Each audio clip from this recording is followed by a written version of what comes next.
Roger, what's your name there? Name's Mike.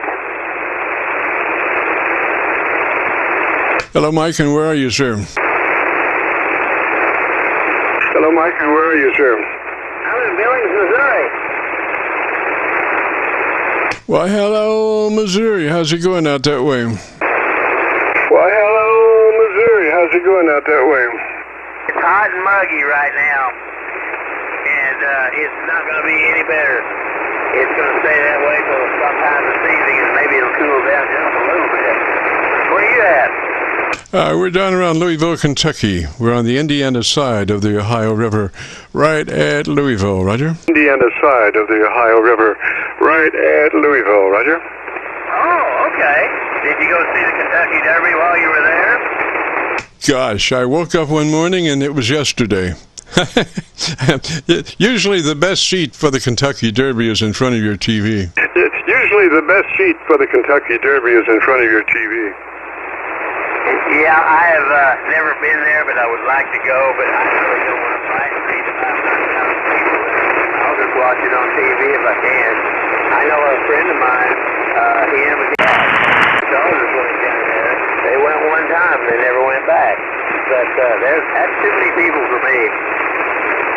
Oh, yeah. You know, it takes 6 to 8 hours to get out of town on Derby Day. 6 to 8 hours to get out of town on Derby Day. That I did not know. That's probably another reason I wouldn't want to stay. If you're going to stay, just go back to the hotel, spend the night, and take off the next day. Absolutely, absolutely, yeah.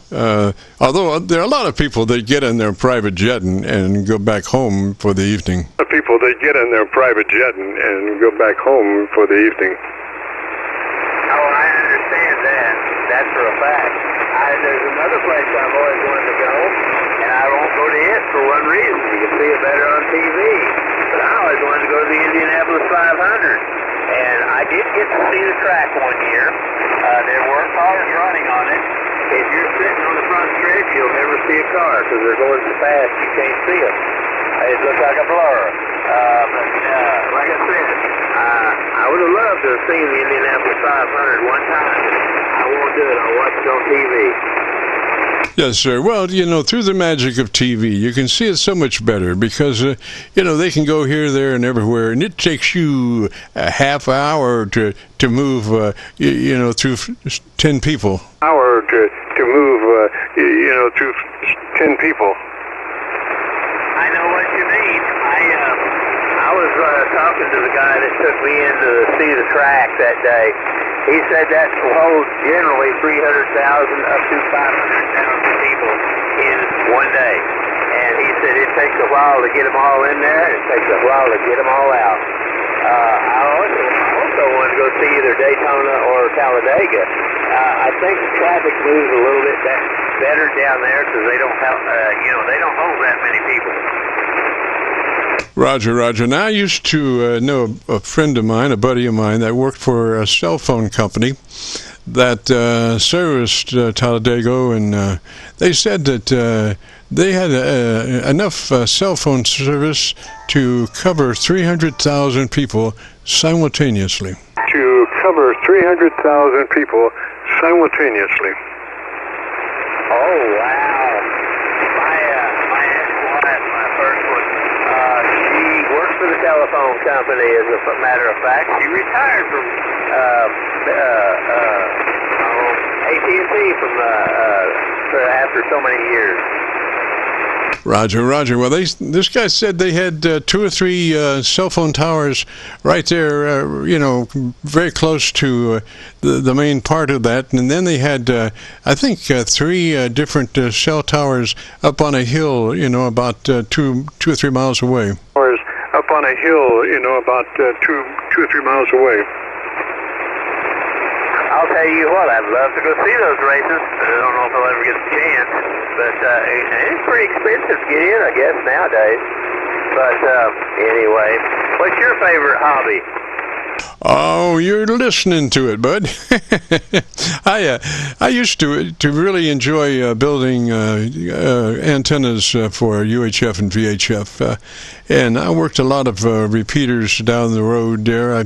I spent about 3 years chasing in the what would that be? The southwest direction from my house. I just set a course southwest from here, and I had good coverage that way. And so there was a whole ridge of repeater stations down there, and I just would test out maybe 5 or 6 antennas simultaneously. I'd bring them all around and point them at the same direction, and then I had a rotary switch that I could go through and listen to each one separately, and very similar to what I have now on internet SDRs. I could just run through 5 or 6 antennas in 2 seconds, Roger. Antennas in 2 seconds, Roger. That's Roger.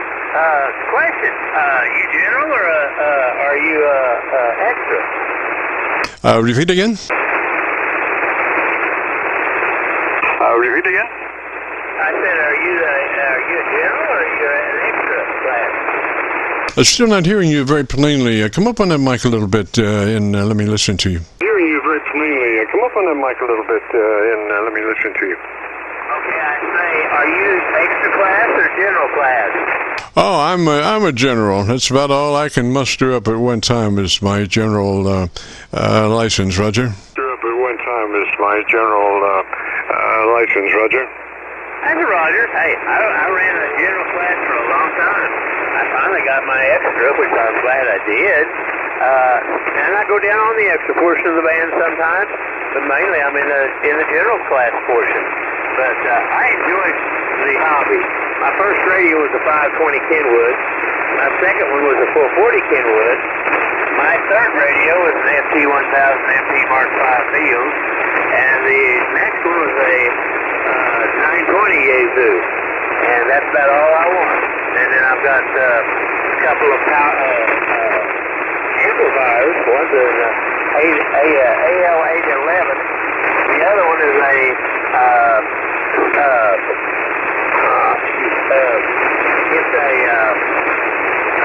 SC221 that I want to make sure that I've cleaned up and right where I can get full power out of it if I ever want to. I probably, once I get it up there and running right, I'll probably stay around 1200, 1300 is all I really want to go up to. And that way I can make sure that I will not be going over the 1500 legal limit, you know.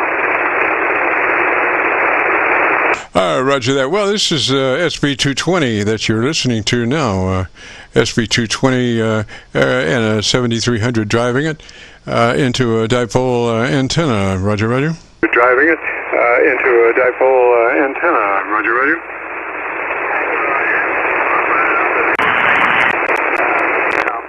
And I probably would stay with the 8040 or go for a dipole.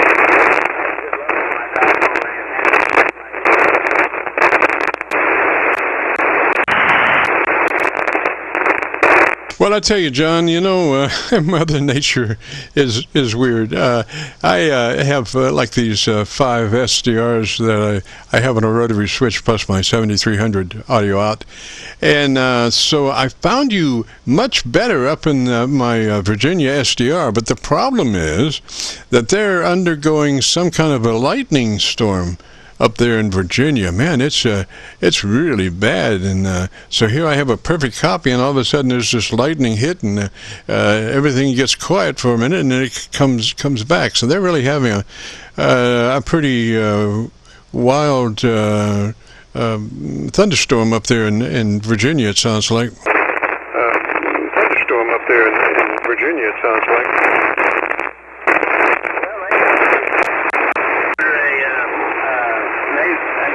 Watch out for a tornado watch. They don't have it under a warning or anything. But okay, yeah, we are underneath the watch still. I'm not sure what time it comes off though. But right now I'm seeing sunny skies. We got high wind, but that's about all I'm seeing right now. Oh, Roger. Well, there's nothing more exciting to have an 80-mile-per-hour breeze come through your antennas sometime in a couple of hours, and you're thinking, "Wow, I've got a couple of hours. What can I save?" Because you figure 80 miles an hour, there's not going to be much left, Roddy. You figure 80 miles an hour, there's not going to be much left, Roddy. Well, in fact, it was about 3 or 4 weeks ago, or maybe a few longer than that, a tornado did come through Springfield, Missouri. It actually hit out of west of Springfield. We had high wind here. Then there was some that was just a little bit east of us. One came down and then went right back up. And there was one even farther east of us, down around Seymour. But for 2 days, they had 50,000 people out of power. And after the first day, they got 25,000 back. And they fixed the other 25,000 in 2 days. But there was a lot of wind, there was a lot of water. And I've been through a tornado before. In fact, I lived out north of town from where I'm sitting right now. And I'll tell you what, I don't want to ever go through another tornado again. Roger. Now, they always talk about the steam locomotive sound, or maybe not steam, but the locomotive sound. Is that really true? Do you hear that when one passes? The locomotive sound, is that really true? Do you hear that when one passes? Well, when we went through ours, this happened in 2003. It came up through Texas. It came up through Oklahoma. You could hear it outside for a long time, but when it come within a couple of miles of the house, you didn't hear nothing. Nothing at all. In fact, I was looking a half-mile back kind of to the southwest, or south-northwest of the house, and you could see the treetops coming off of the trees. At that point, you had dead silence, and it was within 100 yards of the house. You still didn't hear nothing. I heard it as it was right over the top of us, and I lost my mind with that one. And how I survived was by the grace of God. And I got myself out. Got down on me, and I got in on it. I looked out going to the northeast. And it blew me away. The devastation of it all. Roger. Well, you know, Mother Nature is hard to predict what she's going to do. It's just like radio. You know, some days are a whole lot better than other days as far as propagation, you know. And that's Mother Nature. She's unpredictable, Roger. That's Mother Nature. She's unpredictable, Roger. That's Roger. I'll tell you what, the flares coming off the sun is what's really messing us up within the last 2 or 3 weeks. Roger that. I'm not really into all that, but I'm sure that has a lot to do with propagation, Roger. I'm sure that has a lot to do with propagation, Roger. It really does. I was getting on a net that started up at about 10 to 11 o'clock in the morning, and it's up on 7262. It's called the Sparkles. And the general people are around this area here, down in Arkansas and east of it, and whatnot. And that day, it took the whole net out. You couldn't hear nothing anywhere on the band. Yeah, Roger that. I, have read a little bit about Marconi and his work on, early radio, and I've since thought about the idea of maybe working with somebody at a distance, maybe 600 miles or 500 miles, and this would be a quick test, but to experiment with spark gap.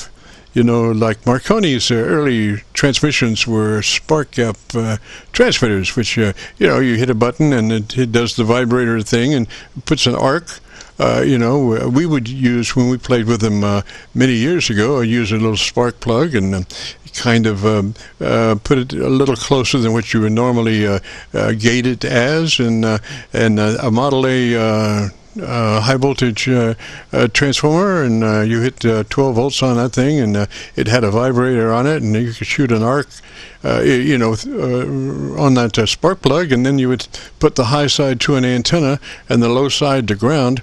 And I guess about the only tuning you really had was the type of antenna radiator that you had hooked to the spark gap, to guide the frequency range into, say, a 40-meter dipole antenna or a 180 meter. That's what I'm assuming, that they had very broad frequency range on those spark gap transmitters. A very broad frequency range on those spark gap transmitters. I would imagine so. I've always wondered what they actually used on ships. I happened to be talking to one of the aircraft carriers about a month and a half ago, and talking to the man who was back off the ship itself. And he said that if you go down to the aircraft and you tell them that you've got your ham radio operator license, they will actually let you get on the radio, take you to the radio room, and you can actually make conversations from the radio room on the aircraft carriers. I think that would be so neat to do. Roger. But now with a real spark gap transmitter, those things are so wide frequencied, maybe 30 megs or more wide, Roger. Maybe 30 megs or more wide, Roger. You're right. Well, I think the aircraft carriers are probably using like transmitters like we've got. But now, think about the Titanic. That was a spark gap system on it. Yes, sir. That's a Roger. And they did get out, and there were ships that had been notified of the situation, and some tried to help, and some just went back to sleep. It's before people realized exactly how bad it was. I mean, after all, the Titanic was unsinkable, Roger. The Titanic was unsinkable, Roger. That's true. Well, I guess the owner of that ship and the captain went in together, and I don't think either one of them survived. Yeah, Roger, I think that's, that's part of the tradition, I think, of the mariners, particularly for captains that,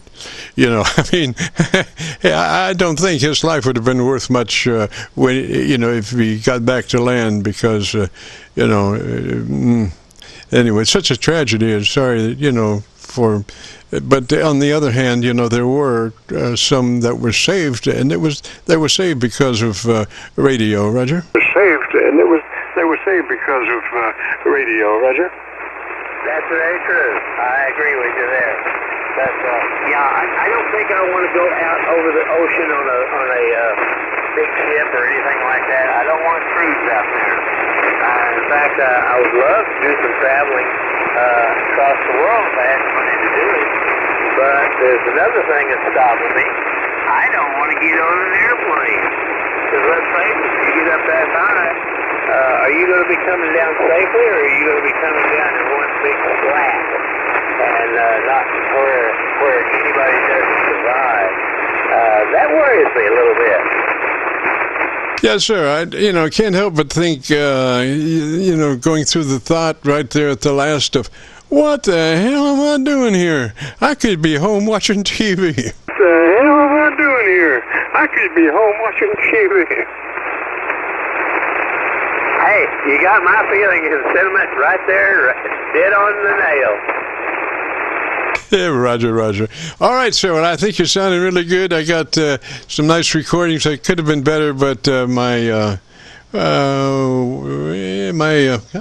my Virginia, SDR was the best by far, but it was being locked out by severe thunderstorm up that way, and it was really intense because it would hit their, so bad it would hit their recovery, and things would actually get quiet, and then it would suck back into that. But so those lightning strikes were pretty close and pretty severe. So anyway, let me say 73 down that way. Good to talk at you. And if you get a chance and want to hear your audio, if you go to YouTube, do that call letter search for Kilo Charlie 9 Victor Kilo Victor, followed by the word logbook. That will take you to this recording, and I'll have it uploaded to YouTube by noon tomorrow. Roger? And I'll have it uploaded to YouTube by noon tomorrow. Roger? Okay, now give me that call sign again. Roger, Roger. It's Kilo Charlie 9 Victor Kilo Victor. And repeat, Kilo Charlie 9 Victor Kilo Victor, followed by the word logbook. Logbook. And so it's KC9VKV logbook on a YouTube search. Will take you to this recording. It'll be cut number 1, and I'll have it uploaded by noon tomorrow. Number 1, and I'll have it uploaded by noon tomorrow. All right, thank you. May I have your name again, please? Roger, Roger. Jim, Juliet, India, Mike. Jim, Roger. Roger, Roger. Jim, Juliet, India, Mike. Jim, Roger. Roger, thank you very much, Jim. I appreciate this. Love the conversation. That's the one thing I have to say I love about Ham's radio. We've made lots of new friends, and I'm glad of it. And I learned so much from this radio. And, hey, God bless you. You take care. Well, maybe we'll catch each other on this air again soon. KC0-UKA, back to you, sir. Roger, Roger, Mike. Well, we're usually here Friday afternoons from 3:30 till 5. Have been for the last 8 years on our Qso-Vlog net. And so, if you got a chance, come on by. We'd love to have you. This is the Friday afternoon Qso-Vlog net. If you have a radio you want to check out, give me a shout.